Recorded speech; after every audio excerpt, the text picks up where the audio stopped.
Hey, what's going on, everyone? Welcome to another episode of the Ringside Rundown Podcast. My name is Erik Vasquez, and joining me on the line is my podcasting partner in crime. Yes, that rhymes, coming straight from the Berg. She is none other than Shay Hickson. Shay, what's going on, my friend? How are you this week? Can't really complain, except the weather's kind of going all over the place. I don't know if it's the same with you, because it was super cold yesterday, and then it was like 50 today, Yeah. and then it's going to be back to like 20-something tomorrow, so I can't catch a still break. am covered in ice where I am located. Oh. There's like still ice on the ground, and it's that last winter storm did a number on us because we can't seem to get rid of all of the ice that is around here. Yeah, that never helps too, because then when the temperature is always going up and down, it's like it Right. never just consistently melts. It'll like melt and then it'll freeze over the melted Right. like ice. So it's Yeah, it's yeah. great. So, did you happen to catch the Super Bowl this weekend? I caught some of it. I got the halftime show. I wasn't really, honestly, I didn't really care too much about the like Super Bowl itself because, when your team's not in it, you don't really have as much of a vested interest. And apparently, I picked a good one to not watch because I heard it was rather boring. But Yeah. I loved the halftime show. It was great. I had a good Yeah. time watching that one. Yeah, they had a football game in the middle of a Bad Bunny concert.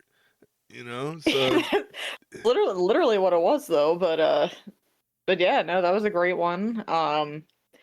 It's just one of those where it's like you don't have to actually understand the words to have a good time. It was just a party. So I don't know, people gotta bitch for the sake of bitching because God forbid, but now I thoroughly enjoyed it. I was definitely surprised when they brought Lady Gaga out because I was fully not expecting her to show up at all. So that was pretty cool. But yeah, it was definitely a lot better than the game. That's for sure from what I heard. It seemed very boring. Definitely. Well, ladies and But gentlemen, the Patriots didn't win, so that's good. We'll take that. I did not want the Patriots to win at didn't all. want the Patriots to win, huh? You're not Not at all. even without Tom Brady, you won't root for the Patriots. No, because if they would have won, they would have I'm pretty sure they would have set the record for like most championships. Right. And as a Steelers fan, I can't have that. So That's right. we have to hold on to it for as long as possible until hopefully we get another one. But yeah, it's you get it. It's like the Red Sox and the Yankees. You're never gonna cheer for the Red Sox. Oh, never. Like Never. ever. So I'll root yeah, for the apocalypse over that. yeah, exactly. It's like a Pittsburgh sports fan cheering for anything Philly. It's like we won't. Yeah. We won't do that. But before we get on, have you been paying attention to the Olympics at all? No, I haven't. I completely forgot that the Olympics started. Yeah, it's I'm honestly only paying attention because of the hockey, obviously. Right. So and it's a very tough thing for me because I like a lot of players on. We'll do the women specifically because the men's is a whole other story. It's like I like most of the women on the U.S. team, aside from maybe one or two. I think they're 80 people, but we're not going to get into that. But most of my favorite players are on Team Canada, so I was kind of rooting for Canada a little bit, and they fully just shit the bed today. So I'm like, that's great. Oh. So yeah, it is, but that's a whole other. I can make a whole podcast episode of what happened today, but we are not a sports, specifically hockey podcast. We're a pro wrestling podcast instead. Isn't that right? Isn't that crazy how that works, ladies and gentlemen? We just like talking about whatever on this show. It's our show. We get to do whatever we want. Yeah, we got to do the warm up before the actual show. Exactly. Can't just go in cold. Yeah, exactly. Well, ladies and gentlemen, if you're listening for the first time, this is a pro wrestling podcast where Shay and I discuss what is happening in the world of professional wrestling, and we do so by answering questions sent in by our loyal listeners. Our loyal listeners has a plethora of questions to ask us about what's going on in the world of WWE, AEW, anything of the like. We talk about it here on the podcast. If it has anything to do with pro wrestling, we talk about it. And we have a lot of questions tonight for tonight's show. So it should be a good episode. I'm excited. Yeah, so am I. Want to get into it? Yep, let's get right into it. Let's do it. So we're going to start off with Mom's set of questions. And she's starting off with a very interesting one. I'm sure you've seen this kind of going around the Rumor Mill on Twitter. She wants to know our thoughts on the potential licensing issue in Las Vegas for WrestleMania this year. And if our listeners are not sure what that means, is that apparently corporate greed does not stop, because why would it?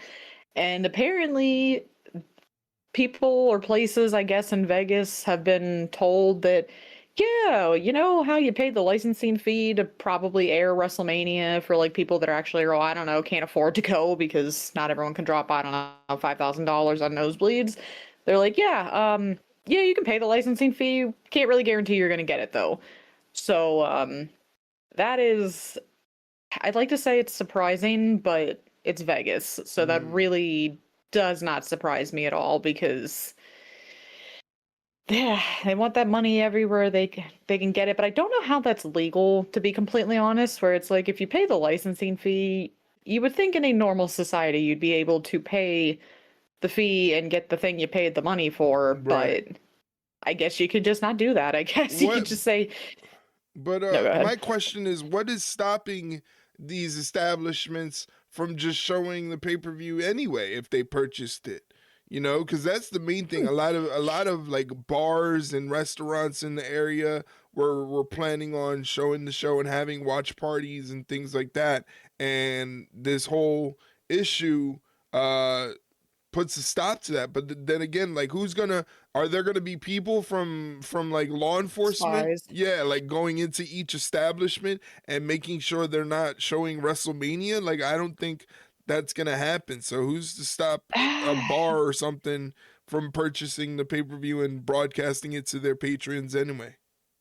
I mean, I feel like I wouldn't put it past WWE to have like moles go in and, like scope the place out or whatever. But I feel like also some people are not very smart with their social media. So I really wouldn't be surprised if, like, maybe not so much the bar, because I would like to think the bar's smarter than this, but like somebody going to the bar would take a picture or like a video of the fact that, oh, hey, we're watching the show at this bar or whatever, and you don't think WWE monitors social media, so they're going to be looking one way or the other. How effective that's going to be, who knows? But I mean, I wouldn't be surprised if someone gets into trouble because they're doing the thing they're not supposed to do. But my thing is that if they pay, not even, I mean, besides the licensing fee aside, WWE is going to get the cut from all these pay-per-view buys on ESPN anyway. So it's like, you're not missing out on money. Like, you guys aren't hurting for money. And sometimes the things they do, it makes you think they're like a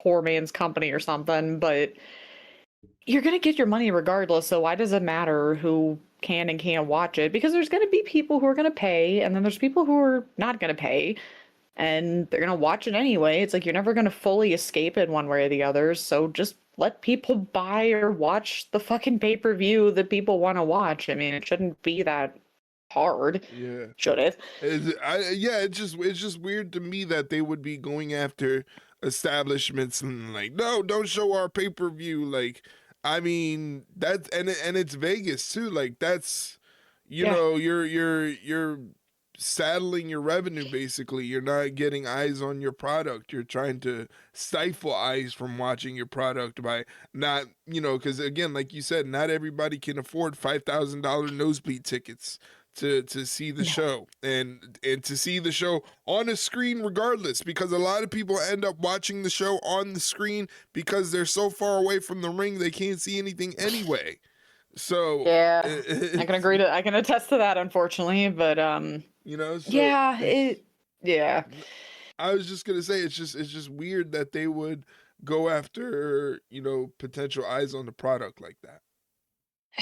I don't know. I guess the problem is the lawyers they probably have on their team have like very, let's be honest, probably devious loopholes in these contracts and whatnot, where I'm sure it would violate some, I don't know, fair use, something or other. Mhm. Like, it kind of reminds you of always, like, every time you watch like a sporting event or something, and there's always that like little spiel at some point of it being like, oh, any like dissemination of this product is strictly prohibited, blah blah blah, like whatever. Maybe that's something like that. Yeah. Violates the rule, but it's just like, okay, well, I don't know. I feel like at least from what I remember specifically, AEW is at least good at getting it to as many people as you can, Uh-huh. because I feel like, as we've said, their pay-per-views are expensive. Like, Yeah. I would say, I mean, you used to say more expensive than WWE's, but not so much anymore. But it was like, it was tough to say, well, I don't really want to spend $60, $70 on a pay-per-view, Right. but you can kind of, but they found ways around that where it's like, okay, well, if you go to this movie theater, they'll be playing it on the big screen. Or if you go to this like bar or something, there you go. Because I feel like, and I don't want to say this is like a malicious way, but it's just like a business sense way where if you're a consumer and you're like, well, I don't want to spend 70, we'll just say $70 on just a pay-per-view and that's it.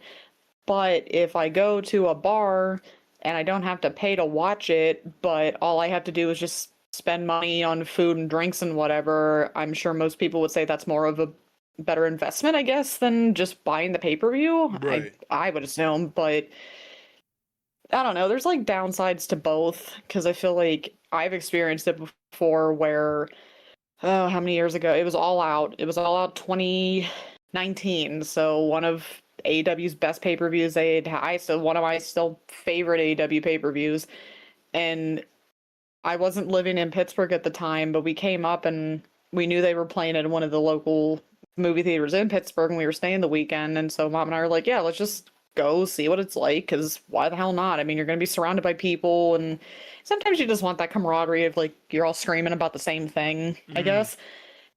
And that was all fine, and that was like good on paper until they couldn't put it up on the screen because like the feed or something wouldn't work, or they Wow. couldn't get it to connect to the screen. So we literally ended up missing, I think, like the first match or two, and thankfully we were able to get back to the hotel right before like the Casino Gauntlet when Ruby Soho debuted and everything. So it sucked a little bit there. So there's downsides to it where you would hope if you're doing it at home, you get like an easy connection, hopefully, and it doesn't just die unless you get it on Amazon Prime for whatever reason. Mhm. Or you go outside, yeah, you run the risk of maybe it might not work because it's like local or public Wi-Fi, but you get a better experience with like being around people if that's what you want. Right. So it shouldn't matter as long as people are like paying for your product in some way, shape, or form. Why do you care who's buying it or doing what with it? It's like, I don't know. It just, again, comes across as corporate greed, but Yeah, yeah. that's nothing new. I don't understand. I mean, if they have to go to these lengths to milk out any amount of money that they can get, maybe that should be an indicator that our business practice is not uh consumer friendly. Oh, And I could tell you it's not. You want to know how I can tell it's not? how's that? Because just today, I got an email from WWE, and I guess in March, I think SmackDown's coming to Pittsburgh. I think it's like the end of March, if I remember Mhm. correctly. They're doing a Valentine's Day deal where you can get 2 tickets for the price of one, which, no offense, we all know in corporate terms that means we're not selling tickets, we need to get people in the door. And I'm like, well, no fucking shit you are, because you're gouging people of money to sit in peanut heaven. I don't even know what the prices were. I haven't bothered looking because I haven't been to a live event in so long because they're just so expensive to the Right. point of like I can't justify spending that much money for decent seats. So it's just you always find those very interesting things where, yeah, on the surface, if you're not really paying attention, it looks like a good deal. But if you really think about it, 9 times out of 10, if you're doing a deal, it's because you're trying to get people to show up, which means it's not selling well. So you would just think that if you just want eyes on your product, especially in Vegas, where people are going to go even if they don't have tickets. You're just going to want to be in Vegas for the spectacle of it all. So if you're going to get the like strangler or like the like stragglers and like the tourists and whatever, that's your money right there. Because Yeah. you're kind of selling tickets for the show. I don't know how well it's selling. I can imagine not entirely well, but just take the money where you can get it. It's again, it's not like you guys are going into bankruptcy or something. You're just trying to you're greedy. It's just, you're just being greedy, where it's like, oh, well, if we can make $10, how can we make like 11? Oh, well, we made 11. Well, maybe we can make 13. Oh, well, Yeah. 13. Maybe we can at some point get to 20. It's never enough for them. It's always just going to be more, more, more. And now that TKO's involved, they don't give a fuck about the family pricing and like the family consumers. They want, let's be honest, they want the straight white men, because they'll spend the money, because that's the MMA crowd. They care more about the MMA crowd now than the family, and at some point or another that's going to bite them in the ass. I feel like it's starting to, or has been for a little while now, but I don't know. That's just me. Wow. Yeah, no, I definitely agree with you, and it's sad. Like, even I can't justify paying for tickets to go to a live event right now from WWE, because it's not consumer friendly. It's not consumer No. friendly. So we're priced out. It's just a weird thing that they're doing to price out establishments locally that could make some money off of showing the event and getting more eyes on the product. And it's just it's a weird scene right now. You don't know what they're gonna do if you're an establishment that's local in Vegas. Or are you gonna get in trouble, or they're gonna try to shut down your Fined. business? Yeah, so it's a weird I hope time right not. now. Yeah. I would like to think they wouldn't go that far. They'd probably just, like, I don't know, slap them on the wrist or something. They'd probably fine them, because I feel like that's just always like the default punishment, is just hit them in the wallet and they'll learn. But I don't know. I just feel like they're kind of just like jerking these poor people around, and it's just not a good look, Yeah. at least from the consumer's eye, I would think. But I agree. I don't know. That's just us. We're just sitting in our rooms talking about it. But what do we know? All right. So we kind of talked about this during the Rumble recap. Mom would like to know: does Roman really need this match? Oh, does Roman really need this match? I mean, I feel like, I don't know. I guess my feelings of it were from like when we were talking about the Rumble again, where it's like him being in the main event's not the issue. It's just the fact of he didn't need to win the Rumble to get there, because I feel like it's Roman Reigns. Like, I don't think he really needs to prove himself to anybody, really. So he could, if he wants to be in the main event, they'll just set it up and do it. So the fact that I guess that maybe just shows that in their mind,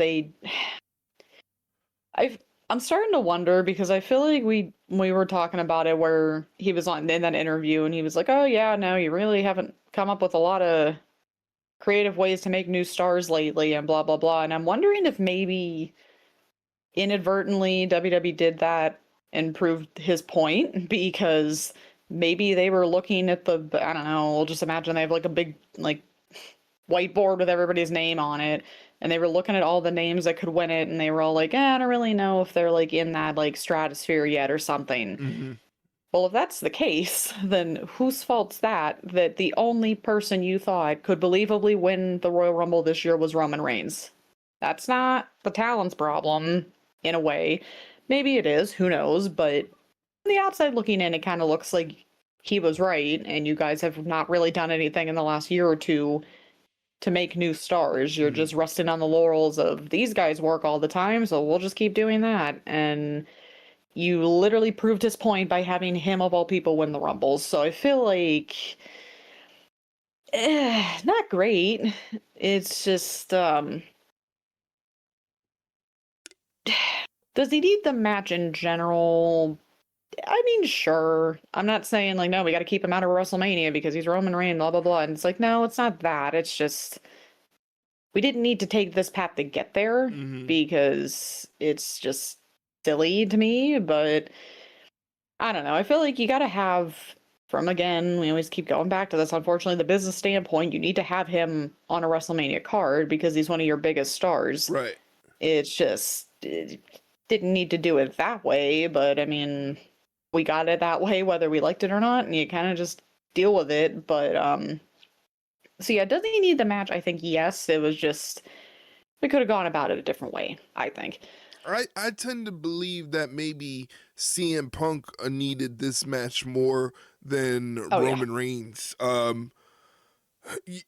like CM Punk even said it himself, they're going to constantly be moving the goalpost on me, and I have to constantly be reaching for these brass rings because they constantly move the goalpost. It was one, he couldn't main event WrestleMania. Well, he got that done last week, and well, now it's 2 nights WrestleMania, and he didn't main event on a singles match. So they're constantly moving the goalpost on him, and he's constantly having to prove why he belongs in the spot that he's in. For Roman Reigns, I think his legacy, which is a weird word in wrestling nowadays, I think his legacy has already been fulfilled because he's had so many WrestleMania main events under his belt that he's capitalized on. But that doesn't take away the fact that, like, Roman coming back and setting up this match the way they set it up, this doesn't make, like, this is the match that everybody wants to see. And they've executed it so well in terms of getting people wanting to see this match that it's just like, well, Roman's just doing what Roman does, and that's sell tickets and get people invested in this match by telling the world what he really thought of CM Punk, you know, that amplified everything in terms of selling tickets for the match. So again, it's like, does Roman really need this match? Not necessarily in my eyes. Does he need the match? But I don't think there's anybody else on this planet that could probably sell a match and sell tickets for WrestleMania like a CM Punk Roman Reigns segment. So I think they went with the smart idea, I guess. Yeah, and that's just the wild thing. Nobody would have batted an eye if they just did that minus the whole Rumble stipulation. That was it. Like, they could have literally just done this, and everyone would have been like, oh, thank God, we're finally getting this match. This is going to be so much fun. Nobody would have really went, oh, well, actually, they should have had the Rumble and should have had Roman win it, and then, you know, then he could have picked it, and that's the only way it made... No, it's like, these two are good enough that you don't need the Rumble at all. But again, maybe it kind of goes back to the fact that they just have failed to make anybody into, in their eyes anyway, believable stars that could have won that Rumble, and he was really the only option, which, again, if that's the case, is not really a good, like you said earlier, business practice, but we're still getting the match. It's still going to be a very entertaining one, especially if this build-up's any indication, it's going to be fantastic. So, whether we like it or not, we're getting it, but I think we're all enjoying it so far. Mm-hmm. All right, so we're going to shift over to AEW a little bit. This question or topic of conversation is something you and I feel like we've beat our head against the wall talking about, and it just continues to keep happening. Mom would like to know, or she'll say she will never understand why AEW gives away matches on TV that should be on a pay-per-view. And specifically, she made this question for me, I think, specifically because I remember these last few matches with Stat and Tekla. The first match, I was already like, why are we not doing this on Revolution? This would be a great pay-per-view match. Like, why are we doing this on Dynamite? This makes no sense. Right. And then it happened. It was great. Go fucking figure. We knew it was gonna be. And then I'm like, okay, well, are we gonna do a rematch? And then, okay, well, maybe we can like keep it going until Revolution because it's only the month away, I think. I'm trying to remember when it is. The end of March, I think. No, I think it's in the middle of March. March 15th, I want to say. Okay, so a month. It's like you could believably have these two try and kill each other for a month. It really wouldn't have been out of the ordinary. Sure. But then, no, we have to have Grand Slam in Australia. So no, we have to have the rematch, a strap match on TV again. And granted, yes, I get that it's Grand Slam Australia, so it's kind of different. But at the end of the day, it is still free on TV. And they continue to do this shit. And it still pisses us off to this day. And I'm all for doing it here and there. But when you consistently do this, it then turns into the issue of why are some of these matches on these pay-per-views not on Dynamite or Collision because they don't belong on a pay-per-view card. We literally talk about this every time we have to make a prediction episode for an AEW pay-per-view. There is always, without fail, 1 to 2 matches where we're like, okay, that's fine, I guess. Why is this on a pay-per-view card that should have been a Dynamite? Because you used all the Dynamite matches that should have been pay-per-view matches. It's like, you guys are so backwards sometimes. It drives me fucking nuts. But yeah, that was my main thing to complain about, because I've been complaining about it for the last like few weeks anyway, where I'm like, why are we wasting Stat and Tekla on TV when you could easily put this on pay-per-view and it would have been fantastic? Yeah. Yeah, I think it's weird how they book their pay-per-views. It almost feels like they book their pay-per-views like they book their TV shows, you know, Literally. and it feels like the pay-per-views should have more urgency. It feels like nothing is really being directed towards the pay-per-view. It just kind of happens. Yeah. Whereas like you would script your TV to kind of lead you into the pay-per-view because that's your moneymaker. You want people to spend money on the pay-per-view, so you build the TV up around the pay-per-view to lead you to the pay-per-view. They kind of went away with that, and they just said, hey, we're just gonna book the shows. Like, it's just random matches for random matches' sake. You know, and Yeah. some matches belong on pay-per-view, some matches belong on TV, but with AEW, they blur the lines so well that it's hard to tell which way they're gonna go.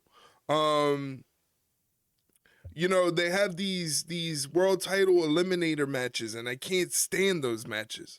I can't stand the stipulation that, oh, if you beat the champion in a non-title match, we'll give you a title match. Just make the title match.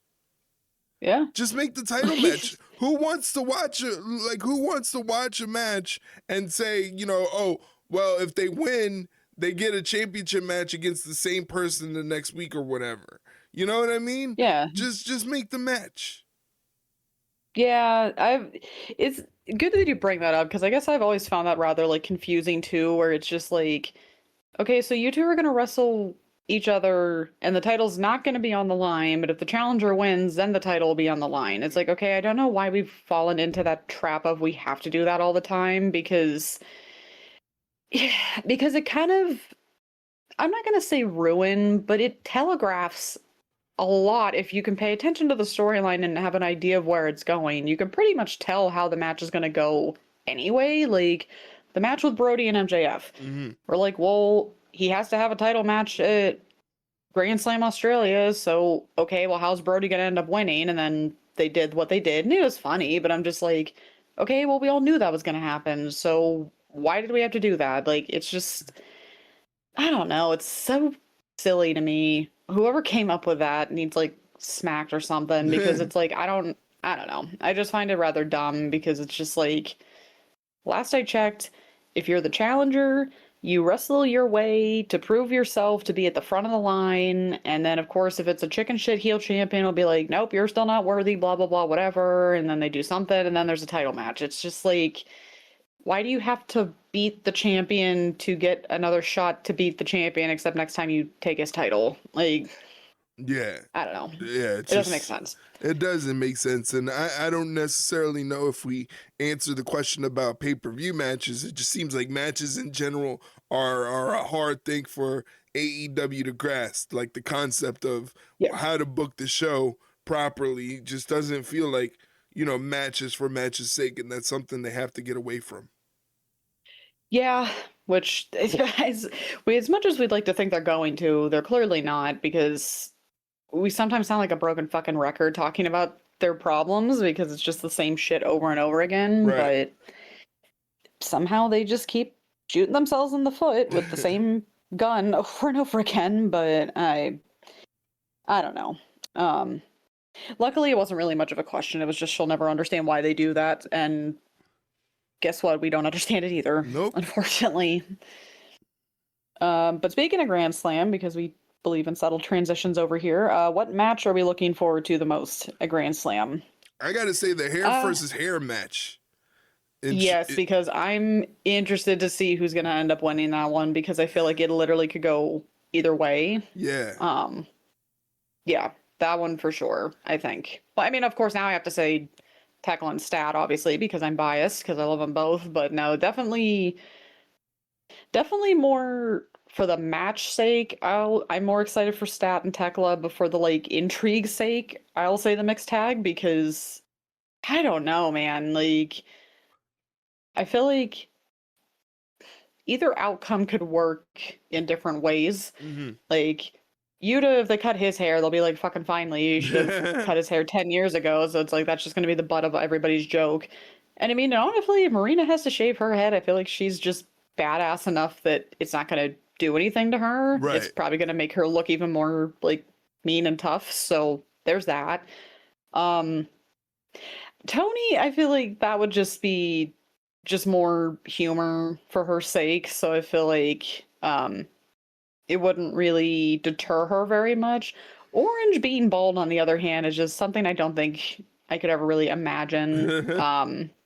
Maybe that's why I'd be more leaning towards Marina and Yuta losing, because I feel like it just makes more sense for them to lose, I guess, because again, Marina's just going to be a badass and Yuta's going to be the butt of the bad jokes. But then, like, yeah, Tony, it'll just kind of be like, I don't feel like it would add anything to her character, and I don't think it would add anything to Orange, so I feel like it'd be I wasted don't know, I on guess them.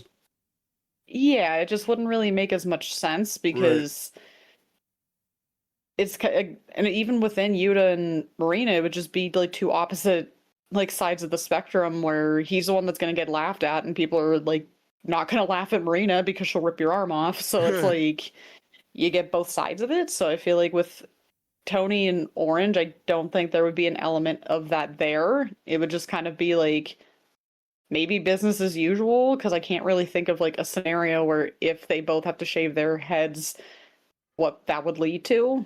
I don't really see anything, so I feel like at least just for that, I think Marina and Yuta are going to lose their hair, but I don't know. We've seen some more obvious things not happen, so I wouldn't be surprised if they end up winning, but I just don't see how it would make sense. But I think it's just the intrigue of that is definitely what's keeping my attention for tomorrow, for sure. Yeah, and they're also doing, isn't it this also going to have Brody King versus MJF for the title now, right? Yes. That's also a match to look forward to because, I mean, I don't see them taking the belt off of MJF, and I don't see them putting it on Brody King as like, you know, the guy to lead the company, even though he can. Which sucks. Yeah, it'd be cool to see, but just this stage of where AEW's at, you know, it's just the smarter thing to do is just keep it on MJF, but I'm sure they're going to have a good match.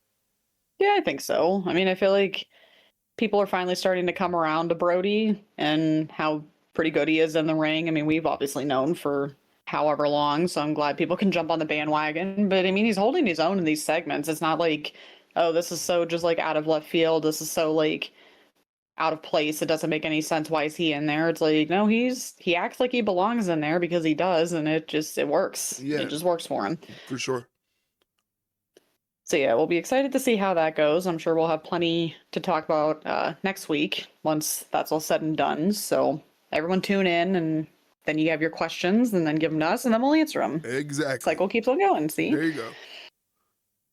All right, so that was all of Mom's questions. So Mom, thank you as always. Thank you, Mom. All right, we're going to end the night with Mike's questions. And he wants to know if we agree with the fact that it seems like Ricochet has taken over the mantle from Tony Khan for worst tweeter out of AEW. Oh my God. It's insufferable. Oh, this guy. He just doesn't know to shut up. Yeah, like just shut up, dude. If you're enjoying your job right now, just enjoy your job.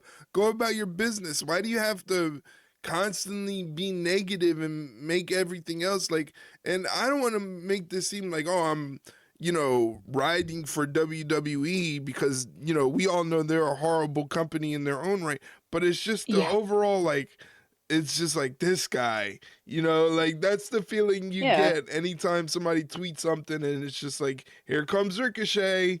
He's got to say something stupid. Like, you know, like. Yeah, and it was like out of nowhere. I mean, obviously he was responding to those people on Twitter, but it's just like, why did you feel the need to? Because it's not like you're struggling right now in any way. Like, so why did you feel the need just to bitch for the sake of bitching? Because it's just that, like, I don't know, it's that, again, that weird little brother syndrome AEW and some of the wrestlers have with WWE, where it's just like, yeah, is WWE like awful to their employees more often than not? Yes.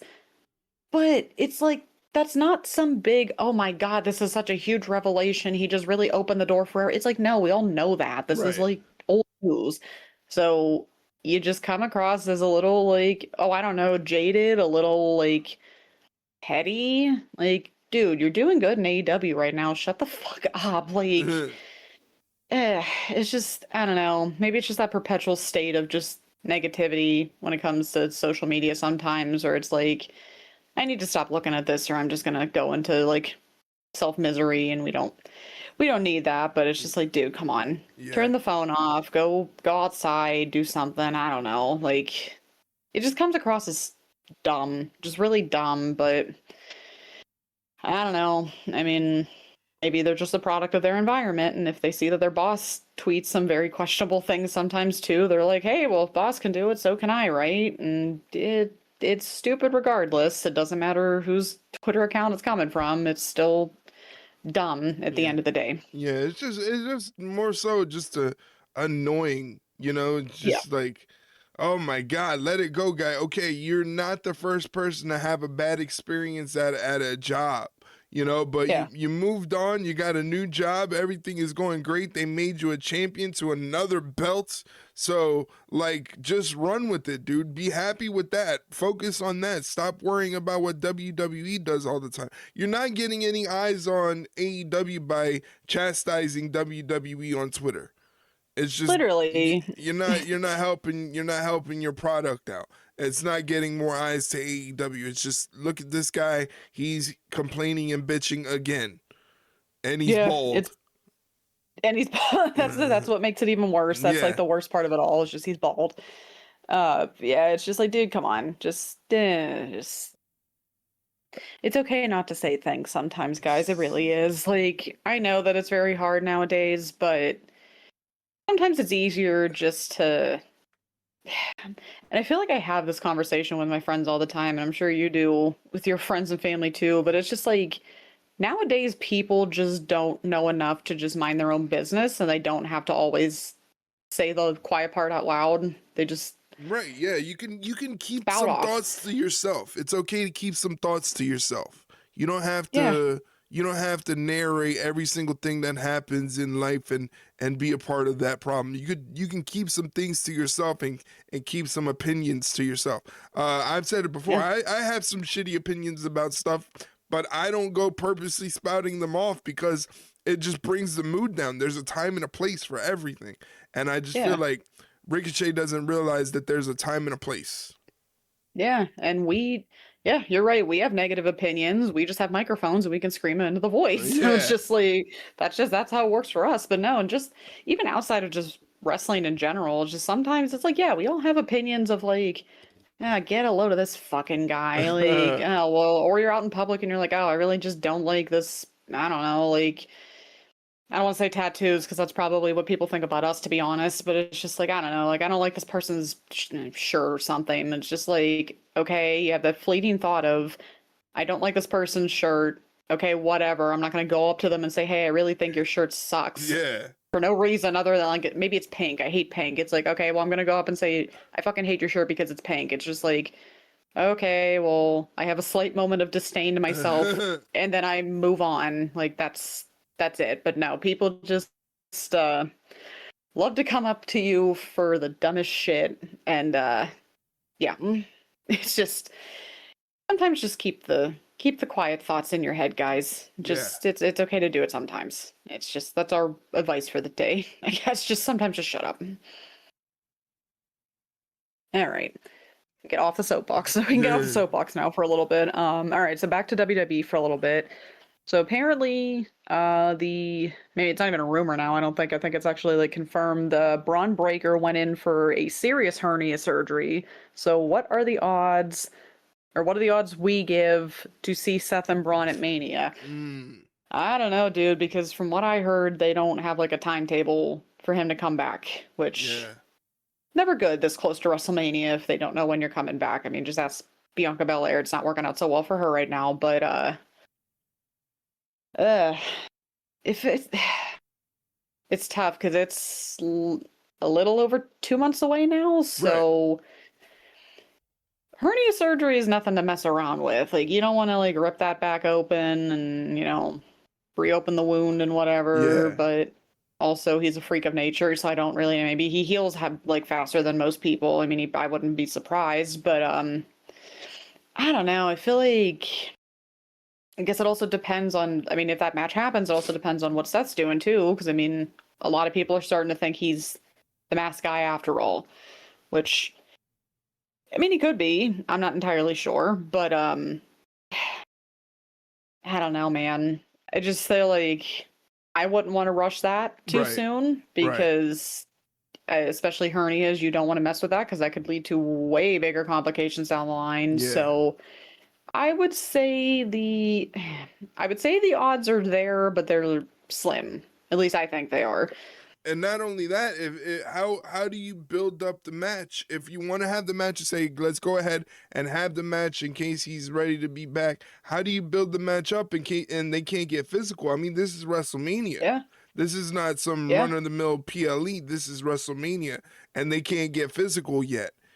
So is it worth it? I don't know. Yeah. I feel like, yeah, it's like, it's always ideal to have these like big matches on WrestleMania. It's like, go figure, because it's WrestleMania, but sometimes timing just doesn't work that way. And I think especially in this case is, like you said, what if perhaps because then they run the risk of, okay, well, maybe he's good to go. And then you do a pull apart brawl and he rips something open again. And then you're really fucked and your match is out the window. So I would just say there's perhaps a chance, but I wouldn't put any money on it. No pun intended for Vegas, but I wouldn't really bet on it happening. But then again, they faked an entire storyline about Seth being injured. So you know what? Maybe, I don't know. That you always throw that in there of like, maybe he's not as hurt as it seems, but that's WWE's own fault. That's the thing. Like you said earlier with Braun Breaker and the way he is athletically and physically, he's a freak of nature. So maybe he can heal faster than the normal man. But you never know. You don't want to really run the risk on a what if. Yeah, exactly. So keep the option. I don't know. I don't want to say keep the option open, but just like it's there, but I wouldn't bet your whole like life savings on it. Right. I guess that'll be the best way to put it. Right. All right. So okay. So from the Royal Rumble, who was a person on the men's and women's sides that you thought for sure was going to be there and didn't show up? How much time do you have? I was really thinking AJ Lee was going to show up for the women.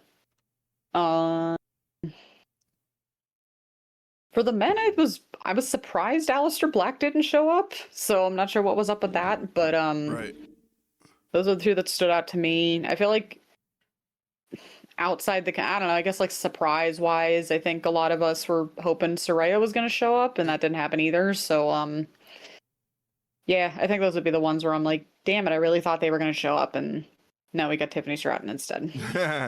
For me, for the women, I also thought AJ Lee was going to be an entrance in the Women's Royal Rumble. I was surprised that they didn't have her come in as a surprise, and I thought she would have really got a really good reception too if she was in a surprise entrance. So I'm surprised they didn't go with her.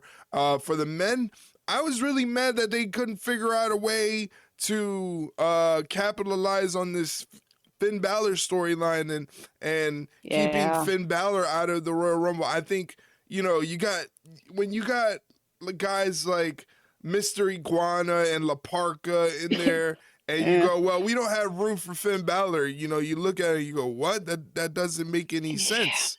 So I feel like it was a misstep not to have like Finn Balor come out and attack one of those guys before they entered the Royal Rumble and then take their spot or something like that, because they said that there was no room for Finn Balor, but you got room for Mr. Iguana and La Parka, and two of the Americanos. Like, it's just like, oh my God, what are we doing here? Yeah, it's And it always sucks because at the time you're like, oh, this is funny, like, yeah, this is whatever. But then when you go back and look at it, you're like, oh, you really could have used that spot for like this person, or why did you not do this? Or like you said, why didn't they capitalize on the whole Finn thing? So yeah, the Finn one definitely I was like, okay, well they're gonna do something, right? I mean, hell, they did it with Becky Lynch how many years ago, so it's like it's not like you haven't done it before, but I don't know. It was just a very I mean, obviously we already had our thoughts about it, but it's just a very odd Rumble to me because I feel like the last few Rumbles over the years have just been very lackluster, I think, at least in the surprise category to me, but I don't know. Maybe they'll learn next year. I doubt it. I don't even know did they even say where the Rumble is next year? No, they haven't said, not yet. Okay, maybe not Saudi Arabia again, please, but we still have to deal with WrestleMania in Saudi Arabia. Yeah, that's I don't even want to think about that. Yeah, let's just get through Vegas, I guess, and then like fining people for watching their pay-per-view, I guess. It's just been a mess. All right, so rumor is that Bad Bunny is going to be returning to WWE sooner rather than later.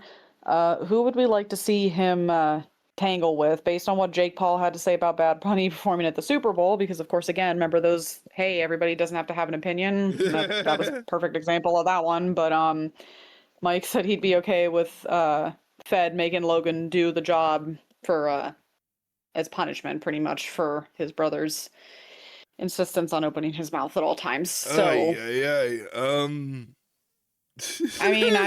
mean it would be funny to see Bunny kick the shit out of Logan Paul, but right.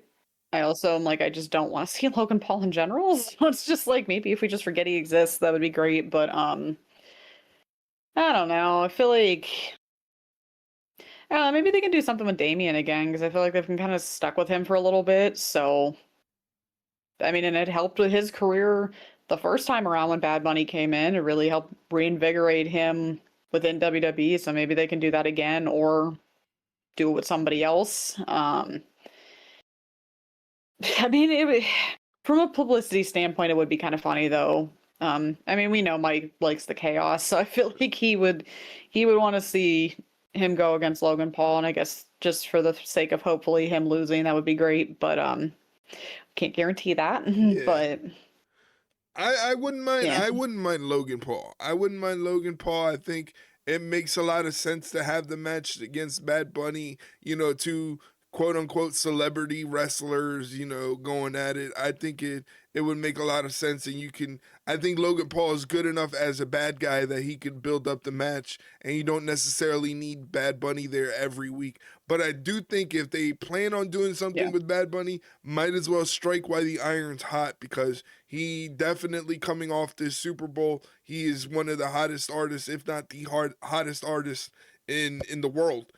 So might as well strike while the iron's hot. So they might as try to get something done as soon as possible. That's just me speculating. That's not even a rumor. Yeah. That's just me speculating. But I would just be happy to see Bad Bunny in there, regardless of who he mix it up with. I think Bad Bunny has earned that. As me as a fan saying, he comes in, he does the job well, he does the job with respect. So I am not offended at all by seeing Bad Bunny in the WWE ring. I actually am excited and am interested in seeing how they're going to go about bringing him back. Yeah, I mean, if they could get it done by WrestleMania, that would be pretty impressive. I just don't know if he's going to be able to, because like you said, he's the biggest artist in the world right now for obvious reasons. So maybe they'll do it. Maybe they'll do it a little bit after WrestleMania. I don't know, but yeah, it'll be very interesting if they do bring him back, or when they bring him back, who he's gonna mix it up with. But yeah, you could always do the whole like, who's the better celebrity wrestler, or the better like wrestler, and Logan can pull the, well, I'm not a celebrity wrestler anymore, I do this full time now, blah blah blah, what the fuck ever, and then Bunny just completely embarrasses him in a perfect world. But that remains to be seen. But it'll be fun to see Bunny back. All right, so pull this up again. So who attacked Braun? We're back on the subject. Who attacked him? Was it Logan or was it someone else? I don't know. I don't have an answer as to who I think Mm, attacked Braun, but I will say I do think it elevates the story if you have Logan Paul be the one that attacked Braun, and Logan Paul wanting to take over the Vision and mold the yeah. Vision into his vision, no pun intended. But the thing is, like, cause like I keep going back to the Royal Rumble, and before Braun got hurt and before the Royal Rumble happened, they all collectively as a group decided we're gonna get behind Braun Breaker and make sure Braun Breaker wins the Royal Rumble. Why would Logan Paul say something? Why Yeah, wouldn't no. Logan Paul want the accolade for himself? Yeah, he's not. He's a selfish guy. Let's be honest. He doesn't Right. want the spotlight on anybody but himself. Right. It's so out of character for him to go, yeah, we need to rally around Braun Breaker and make sure Braun Breaker wins the Royal Rumble. Why would you go into the Yeah. Royal Rumble and not want to win it? Why would you want someone else to win it? That just doesn't make Hmm. sense to me. So that's why that's a little sus, and I kind of Yeah. keep looking at Logan Paul like, you Judas, like, like I keep thinking Yeah, it's like I'm onto you. yeah, I You're think not Logan slick. Paul has something to do with that for sure. Yeah, I would definitely agree with that one. Because again, the guy's, regardless if it's in or out of the ring, he's a very selfish guy. So I would not be surprised if he's just like, oh yeah, no, totally, guys. Yeah, I'm team player, all right. And it's like Right. we all know he's not. So Right. he's only a team player if it benefits him at the end of the day. Exactly. Exactly. I don't buy this. I'm one for the team guy. Yeah, Logan no. Paul, it just doesn't sit right with me. Yeah, not even close.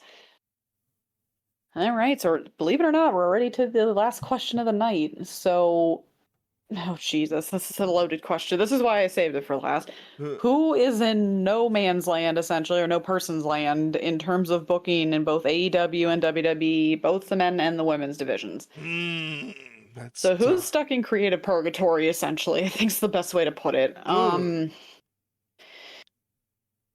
Could be a lot of people, to be honest. The problem is you could use this and spin it in a lot of different ways Uh-huh. because you could say, for example, for AEW and the women's division, Britt Baker's in creative purgatory because that's the literal definition of creative purgatory right there, is the Mm. fact that there's nothing wrong with her.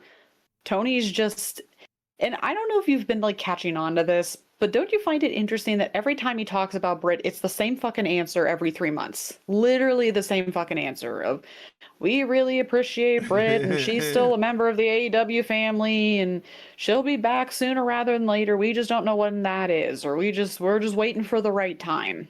And it's like you say that every fucking time. So what's the actual answer here? So I think she's the one that's absolutely in creative purgatory. Whether that's biased or not, I feel like that's pretty obvious because it's just like, what are we fucking doing here? But I don't want to go on too many soapboxes, so I'll say Brits in creative purgatory for the women and AEW for the men. Ah, um, hmm. It's tough.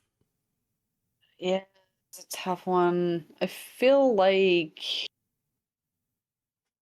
hmm. They pull the roster up here live on air. Sometimes I need the visual cues to see. Hmm. And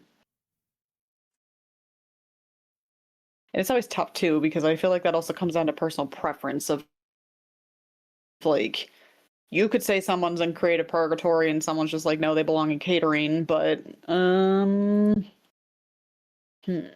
Jericho's still on there. That's fucking funny. Uh, well, that was another one I think from like the earlier question. I'm surprised he didn't show up at the Rumble to be completely honest, but I feel like that was an improvement to be honest. Um,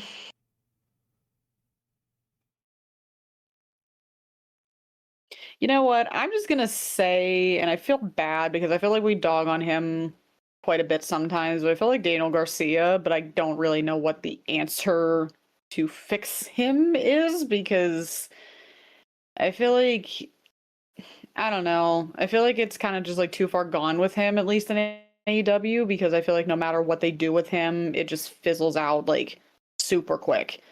Like no one Yeah. really takes him seriously, which is sad because he's a good wrestler, but I feel like it's just more the charisma is not really there, or at least just on par with everyone else. So I feel like he kind of just sticks out like a sore thumb. But just I was so I thinking. don't dog on him even more. But that was just no, go ahead. No, I was gonna think. What about the Bang Bang Gang? That's enough. Yeah, I feel like that one's just kind of like they're kind of stuck until Jay White comes back. And I keep Right. hoping. And am I the only one? I'm sure. I'm hoping I'm not the only one. I just keep hoping, like in their entrance, just one of these days, like the lights go off. You're just waiting because you know it's them, and then all of a sudden Jay just shows up with them. He just shows up when the lights come back on, and it's great. And I feel like that would be just like a cool way to just bring him back, instead of like telegraphing that he's coming back. Right. Just I don't know. I just feel like their entrance is like perfect for that, where it's like every time they show up, I'm just like, oh, is he finally coming back? No, he's not. Damn it. Then maybe one of these days he does. But yeah, that's a good one. Sticking with the tag teams, I think like Top Flight. Honestly, you can throw them in there too because it's kind of just like I feel like they just bounce them around different versions of factions and they just never stay Right. because they kind of had that whole thing with oh god, I'm losing it. How many factions have they been in? Because they were kind of like They're in the one with Scorpio Sky right now, Skyflight. yeah, Skyflight. Yeah, who they were the one before this one though. They were with They were with oh, Leo Rush and Action Andretti, and that ended up fizzled yeah. out. You wanted to talk about people that are kind of stuck in catering crew. Yeah. Action Andretti and Leo Rush. We don't see very much of them Yeah. these days. You know, they've been in there. A lot of the Danhausen. Is he's still on the roster? It says on the well, I mean, they also say Jericho's still on it, so you can take it with a grain of salt. But as of now, he is. But I don't know how true that is. Wow, Danhausen's still on the AEW roster. At least on their website, and I don't know how well that's updated. But I don't know. I just feel like his run was never what it could have been. It was just like he was just the comedy act that was just a glorified jobber at that point, which I hated because it's like he had actual potential. He had like the very evil side. We saw it. It was great. And then it was just like, okay, that's it though. Like you're no, okay, yeah, that was cool for like 2 seconds and now you're done. So I don't know why.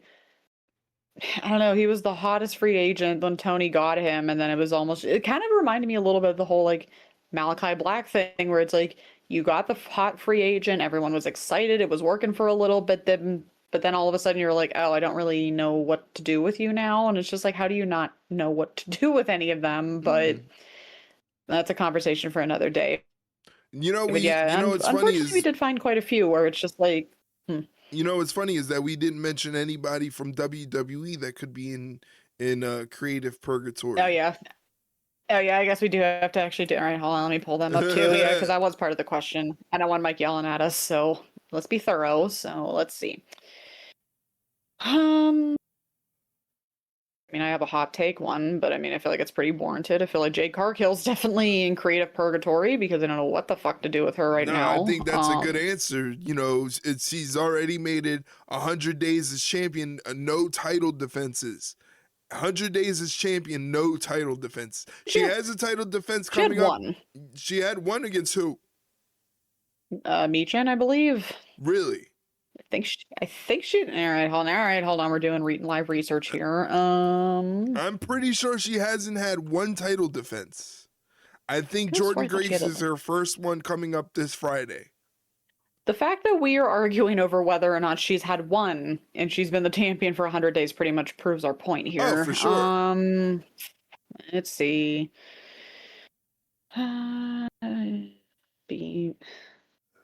how sad is it that literally the last thing on her Wikipedia is at Saturday night's main event, and that would have been November. She beat Tiffany Stratton for the women's title. That's all. That's it. That's literally the last thing it says. I could have swore. Am I just losing it? I feel like I could have swore I thought her and Michin had like one. Let me see. Because I know they sometimes do.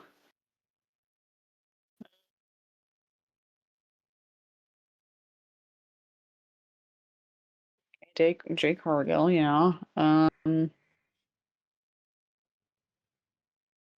Why is this not coming up? I could have swore. All right, just keep going. Let me see if I can find it. 'Cause I could have swore I thought. Again, unless maybe I just like making it up out of my own memory, but I could have swore I thought Michin had a title defense or had a title match against Jade, but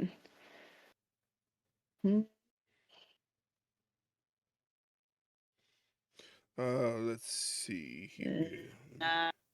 Okay, let's just reiterate the fact that we are like stumped on whether the fact Jade has had even one title defense in the 98 plus days she's had the title. That pretty much tells you all you need to know about creative purgatory. So her for the women, absolutely. For the men,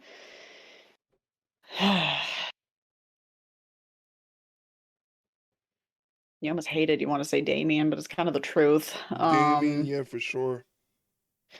Yeah, which is sad, and I know that's gonna really piss Tom off to say it, but it's true because it's just like, what the hell happened with him? And it's not through any fault of his own, I don't think, because I mean, he's still popular with the fans, but it's just like, what are you guys doing with him? Like, anything, something, like, please. Just running down, seeing if there's anybody else that I'm missing.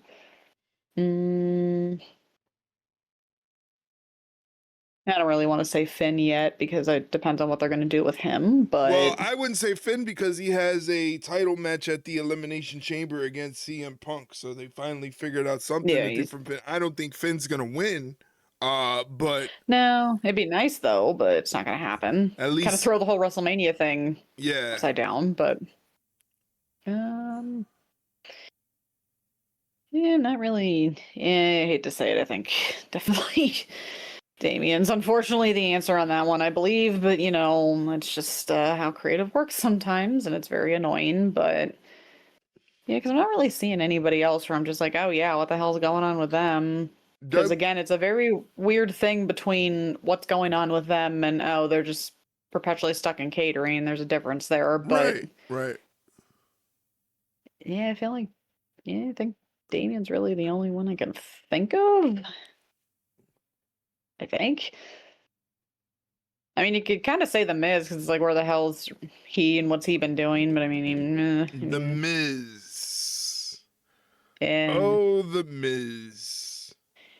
Yeah, I'd lean more towards Damien on that one, to be completely out. You know what I would like to see though? I don't know if this is more of like stuck in creative purgatory, is more or less just like, maybe not purgatory, but more just kind of like, okay, what are we doing with them? I'd be really interested to see what they're going to be doing with Zarya, because you know that it's not a matter of if it's going to happen when she turns on Soul, because I feel like they've been hinting at that for the last few weeks.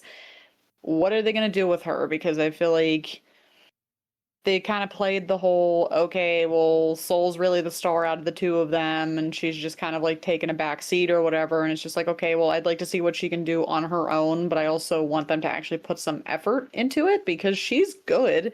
She's got the cool look, she's got the powerhouse style, so it's just like, do something with her other than the stereotypical, oh, I'm going to turn on my best friend because I'm jealous, and then she's going to beat me, and then I just go into creative obscurity. It's like, no, actually do something with her, and like, hell, beat Soul in the feud when it happens. Like, have her beat her in the feud, and then Soul goes up to the main roster or something, and I don't know, Zarya maybe goes for the women's title in NXT. Like, give her something. So, maybe not creative purgatory, but it's just like, do something with her when you actually break her out of this team. It's gonna suck when they break up because they're entertaining, but it's a matter of time, unfortunately. But yeah, I'd like to see them actually do something with her when it happens. So that remains to be seen or not. But yeah, I feel like just for the sake of the answer, I feel like Damien's definitely the one where I'm just like, damn, what are they doing with him right now? Like, do something. But Yeah, I feel like no. it's harder to figure out with WWE, but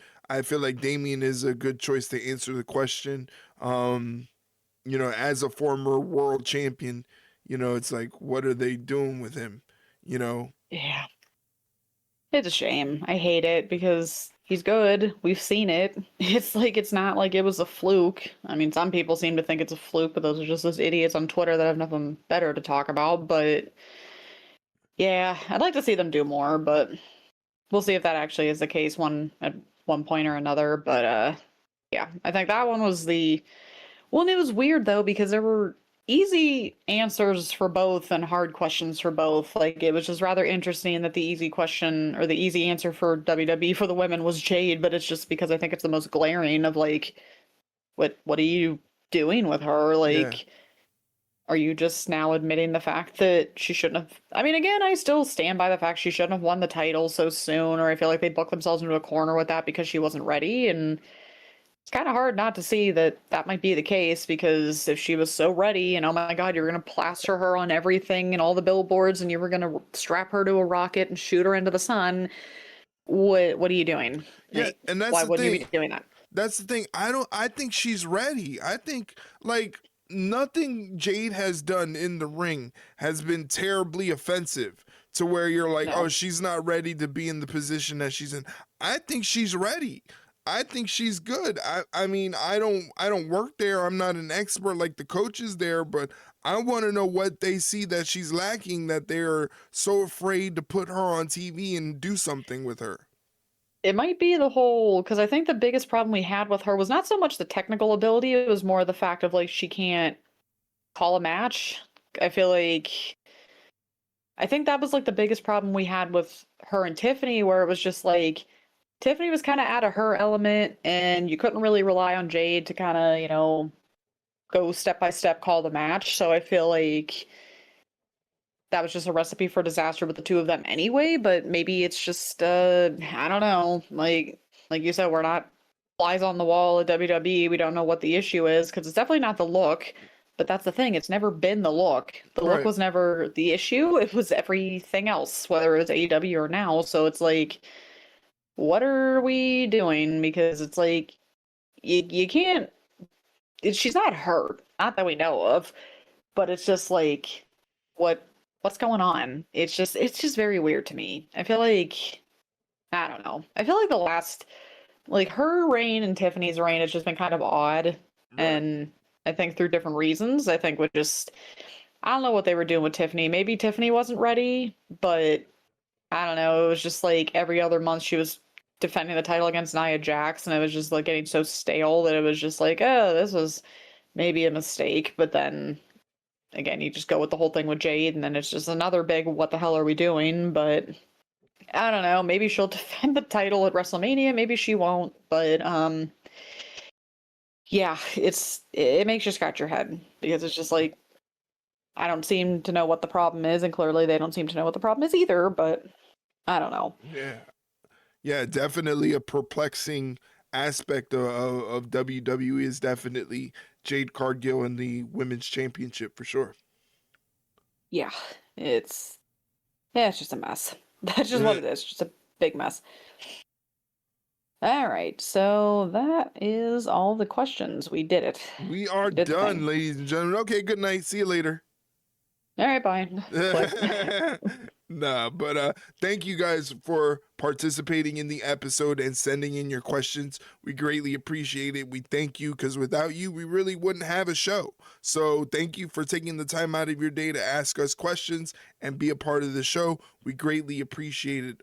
Thank you very much. Now, if you're wondering how you can submit your question for the podcast for us to answer, it's very easy. One way we do it is every Monday afternoon on Twitter. I ask you guys to submit questions. It's in our pinned tweet. So Whenever we ask for questions, it's Monday afternoon on Twitter. You can send us your question in the replies. Another place to do so is in our Discord server. Now, if you need a link to our Discord server, it's in the description of this episode. You hit the link to the Discord server, verify that you're a human being, and once you get into the Discord server, you'll see that there's a channel that is titled Podcast Questions, and you can ask your questions there for the show. But once again, the easiest way to do so is via Twitter. Every Monday afternoon, there's a pinned tweet asking for questions for the episode. Submit your questions that way, and we'll get it on the episode. We answer anything as long as it's wrestling related, so don't be afraid. If you want to ask 1 question, 5 questions,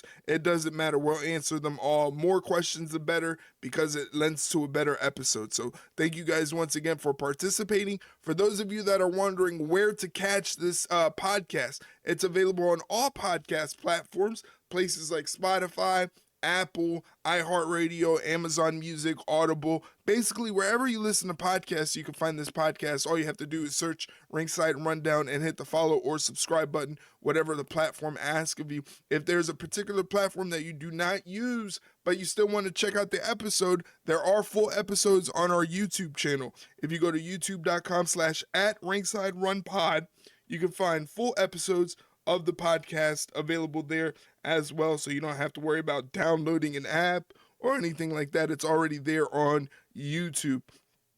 Just to let you know, every Monday, Wednesday, Friday, and Saturday, 8 p.m.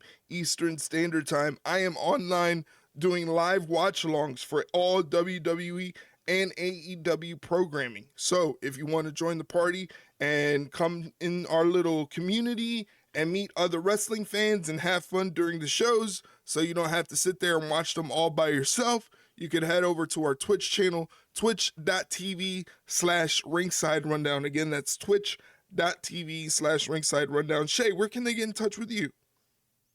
You can find me on my wrestling Twitter at @ShayRingside_. Like we always say, I just took Eric's name and copy and pasted it and just took it as my own because.